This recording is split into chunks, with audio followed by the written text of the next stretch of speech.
Hi, welcome to Gearwire. We're taking a look at the Danelectro French Toast Octave Distortion today. It's one of their mini pedals that's become popular in recent years. Let's take a look at the pedal.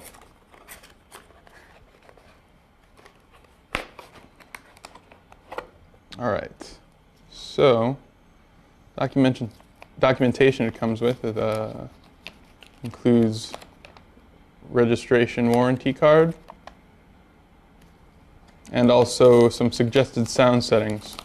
And this is a list for different types of pedals. Here we see one for the corned beef, one for the DJ-13 BLT, and let's see. Over here we see a setting for the French Toast, or up here actually. So there's just one for that, but if you have the other pedals, it's a good thing to have. So if we take a look at the pedal, we got standard inputs and outputs, 1/4 inch. Also have a AC adapter input for, it says 9 volts, a little scratched off there. These come with this little protector over this plastic protector. It's supposed to be removable, but it is pretty hard to get off. I haven't been able to get off this one myself. But it's there. It kind of makes it hard to get into the knobs, especially if you have larger fingers. But you can still get in there. And since the knobs are kind of small, it protects them from getting damaged while on the floor. There is a battery already in this. To get at that, you just unscrew this little nut here, or this little screw here, and the back end would come off, and you'd be able to put a battery in there. But it comes with the battery already installed. And that's the Danelectro French Toast Octave Distortion out of the box. All right, we're back, and we're taking a look at the Danelectro French Toast Octave Distortion. Got it all plugged in. I'm playing a Fender American Standard Telecaster into a Marshall JCM 2000 half stack, and that's mic'd up with a Shure SM57. So let's see what kind of tone that we're getting with the pedal in bypass mode.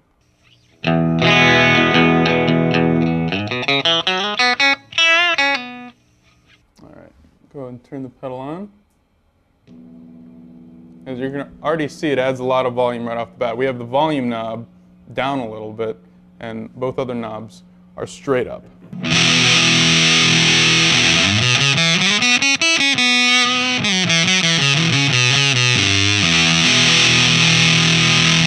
So you can see with the distortion knob just halfway up, we're getting a lot of distortion, a lot of fuzz. I would probably call this type of distortion a fuzz. All right, let's give it just a little more volume and turn down this distortion pedal, or distortion knob. See what happens down here. A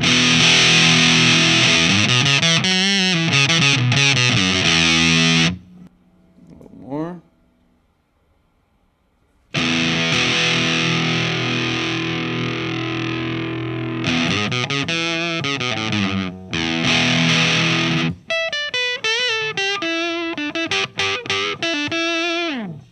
Alright, so you can get some lower distortion stuff, but it's really coloring the sound even with the distortion knob all the way down. Very compressed, almost stops sounding like a guitar in certain ways, but definitely usable sound.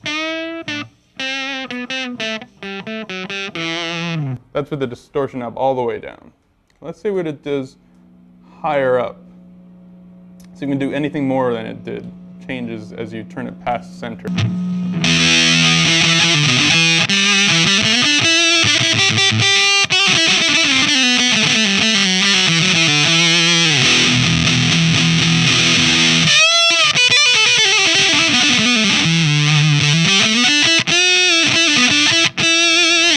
So you can see it's just very compressed. There's a certain quality about it that almost makes it sound like an electronic instrument. I think that has to do with the amount of compression it's applying to the signal. Let's check what this EQ knob does. It's actually just a tone knob. If we turn it counterclockwise, it's going to sort of give you a more bassy tone.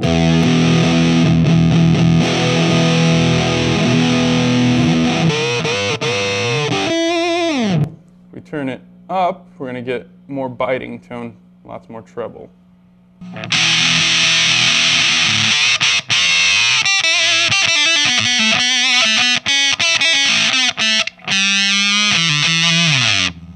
All right, there's another option on this pedal. It's not just a plain fuzz pedal. There's this octave switch. Let's see what that does.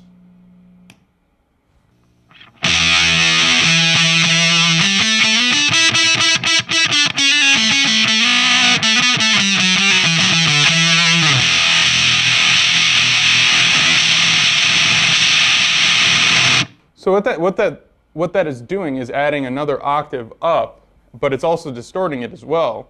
So you get sort of crazy sounds with the EQ up this far. Let's see what it does if we turn down the EQ a bit.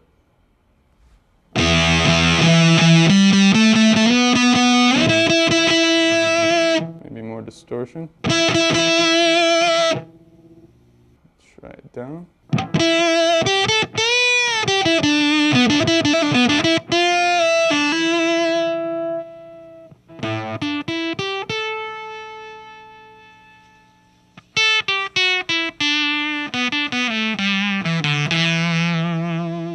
So let's see how that sounds versus the normal mode.